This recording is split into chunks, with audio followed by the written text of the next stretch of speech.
You know, if there's one thing, everybody, including myself, been talking about, it's the whole situation with CM Punk and AEW and basically whether or not he's going to be at Collision, uh, on June 17th, which is, a little less than a month from now.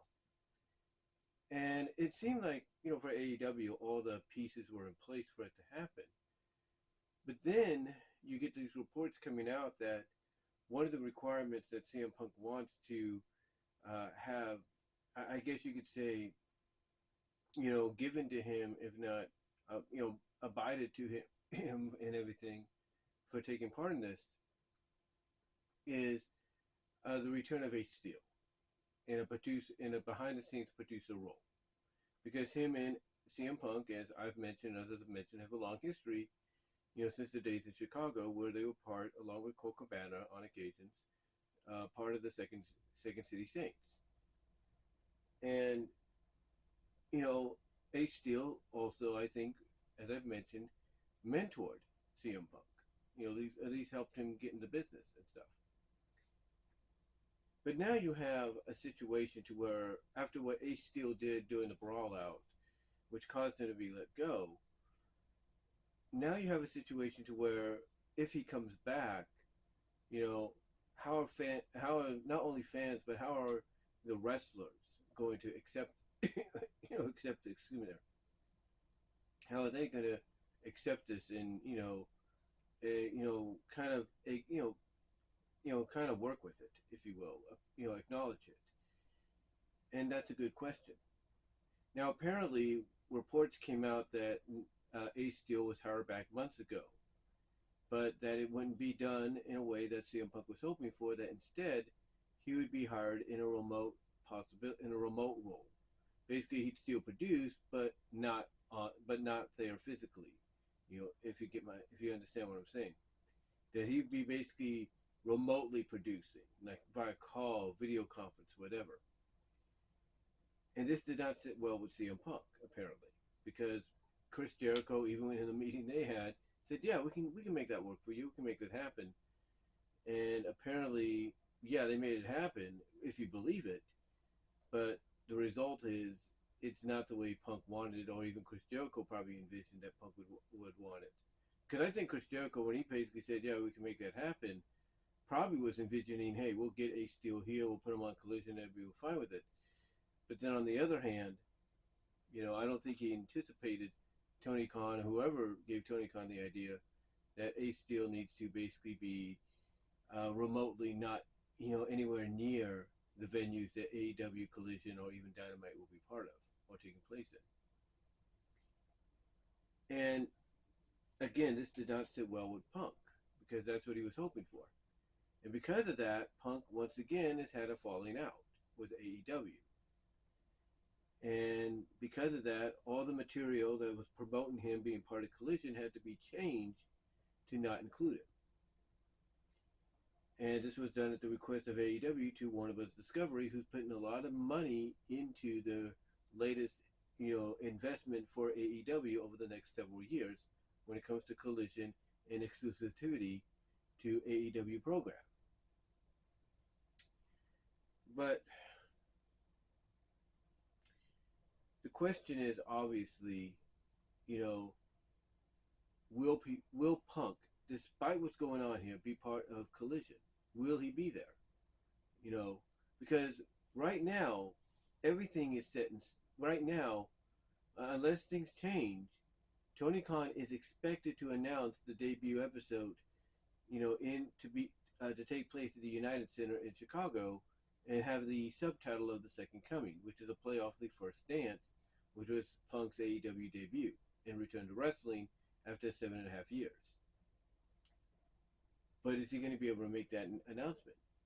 If he does, then hey, cooler heads prevailed, and as I mentioned, maybe something got worked out to where Punk and Steel probably talked and realized, hey, now's not the best time for, Ace Steel to come back in any kind of role. Let's let things cool down and even further and see what happens. But now that's up in the air. Now that's up in the air, and you got to wonder what Warner Bros. Discovery's thinking about this because they're investing a lot of money into this. nearly $1 billion for the next 5 years. So you got to makes you wonder what are their thoughts on the whole situation of, well, wait a minute, we were promised CM Punk, we were promised the debut episode would be in the United Center, we were promised it would be in Chicago, we were promised we'd have the second coming as a subtitle. What's going on? Are we going to get that or are we not? So so it's one of the, hold on, sorry about that. But anyway, what was I? Oh yeah, they're going to wonder, what's going on here. It's like, did they invest in potentially a lie? Is what's going to happen. They're going to wonder if maybe Tony Khan was not the right choice to make this deal with. If they, if Tony Khan can't manifest, CM Punk and what he promised. Debut episode in the United Center in Chicago, Punk's hometown, second coming subtitle. It's not gonna look very. It's not gonna make Tony Khan look very good. I mean, I mean, think about this. Think about this. They should be celebrate. I mean, out of all the positivity going down with this, you have this $1 billion deal for the next 5-6 years. You have a near sellout of Wembley Stadium for All in London, All in 2. You have a sellout at the Scottrade Center. Um, in Toronto for Forbidden Door 2 with New Japan Pro Wrestling. And then, on top of that, you're basically regaining momentum that you've been long overdue in needing to regain, and basically, pick up once more, as we go into the summer. And you're showing that with all these great matches and storylines, you're hitting on all cylinders in all the right places leading into your spring pay-per-view Double or Nothing, but yet all people can talk about, and then of course you have the possibility of the announcement that Fight Forever is coming out, to all consoles and Steam, if you will, on June 27th. So you have all this positivity that people should be talking about and clamoring, talking about and and really raving about and clamoring, for more information about. But yet all people talk about is the CM Punk situation and whether or not he is going to be part of Collision. And it's all dependent on Ace Steel and whether or not Ace Steel is back with the company. And now apparently AEW higher ups, getting wind of this, have said, no, he's not back. We don't know where you got that information. We don't know where you got that information from. And basically the information comes from the guy that CM Punk called out during the media brawl, or the media scrum before the brawl, if you will, back in August. So it's like, what is going on here? And then you have Dave Meltzer saying something else, and then you have, Punk going on his Instagram and calling out Alvarez and saying he's a liar, a piece of crap and all that. And then on top of that, you have Punk coming out and saying, hey, fans, chill.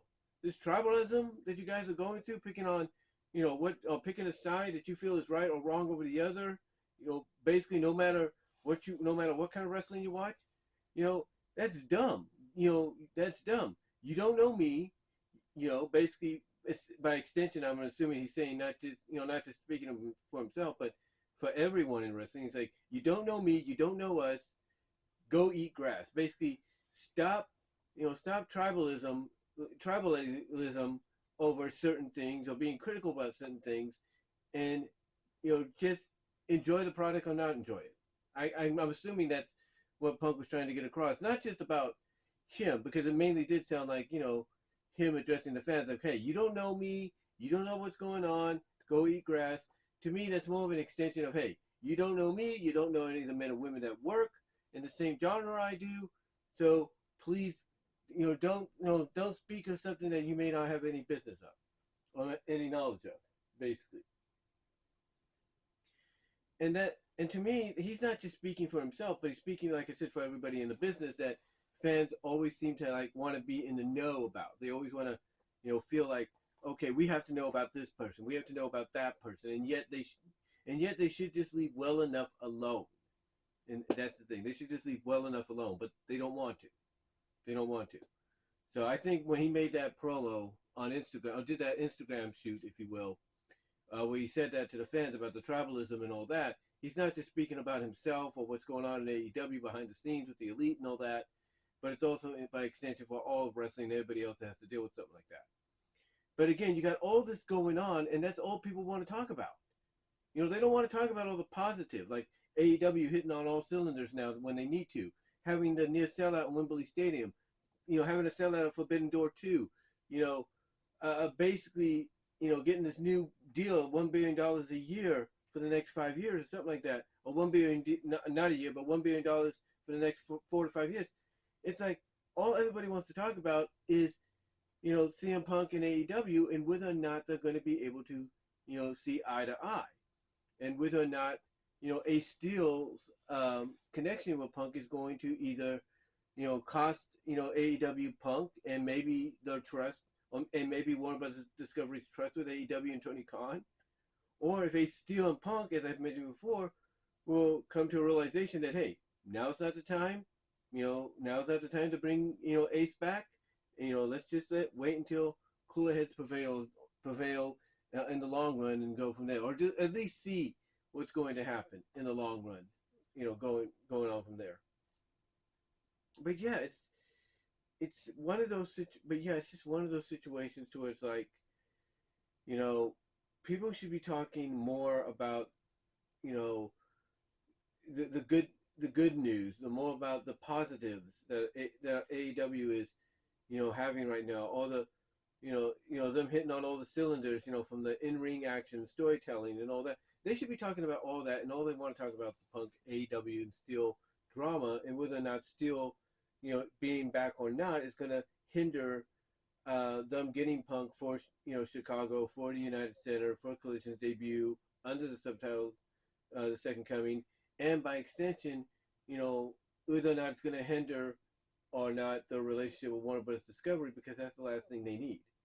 Because what's going to happen at the end of the day, if they don't resolve this, and basically it ends up with them getting major egg on their face, basically backfiring, blowing up in their face, mostly Tony Khan's, it is going to prove everyone that's been critical about AEW since day one correct. That they are Bush League, they are a WCW wannabe, and that, like Triple H put it at the Hall of Fame when DX got inducted, a couple of years ago, they are still and always will be looked at as a piss at t-shirt company that just caught lightning in a bottle. Hasn't let go of that lightning since. But the more this kind of stuff, happens behind the scenes and may affect what happens on screen, that lightning is slowly going to start getting, freeing itself by unscrewing that bottle from within. It's going to, or at least pushing up against, that bottle cap that's holding it in. It's slowly going to start pushing its way out or trying to escape. And once you lose that lightning that you got, well, good luck trying to get it back, or trying to get it back in the bottle, recapturing it, if you will. So Tony Khan and AEW, they need to straighten this out with Punk. They need to straighten this out right now. Is he back? Is Ace still going to be back in some way that's going to satisfy him? What's going on? What is going on that's going to facilitate the situation, that's going to guarantee Punk is at Collision at the United Center under the Second Coming title, or what's going to facilitate maybe a distrust between WBD and AEW. It's now's the time to figure this out and allow fans to focus more on the good instead of the bad. But let me know what your thoughts are, guys. Comment down below. Live check during the premiere. How do you feel about all this? And what do you think is going to be the end result before we get to Collision? And let me know. And until then, I am out.